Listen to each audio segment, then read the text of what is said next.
দেখুন, আমরা হয়তো কম বেশি অনেকেই সমুদ্র ঘুরতে পছন্দ করি, আর আপনারা হয়তো অনেকেই এই সুযোগে সমুদ্রে নেমে গোসল করে থাকেন। কেমন হবে আপনি গোসল করা অবস্থায় যদি আপনাকে জেলিফিশ কাটা ফুটিয়ে দেয়?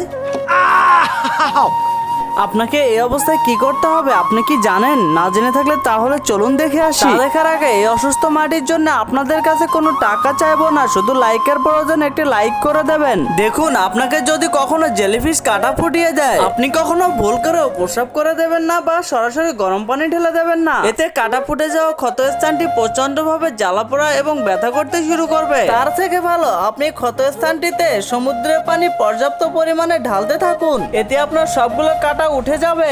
এবার আপনি ক্ষতস্থানটি ভালোভাবে সাবান দিয়ে ধুয়ে ফেলুন। এরপরও যদি আপনার পায়ে জ্বালা পোড়া করে, আপনি চাইলে কুসুম কুসুম গরম পানিতে আপনার পা ডুবিয়ে রাখতে পারেন। এরপর আপনার পাটি ভালোভাবে মুছে মলম লাগিয়ে নিন, দেখবেন এটি কিছুদিনের মধ্যে ভালো হয়ে গেছে।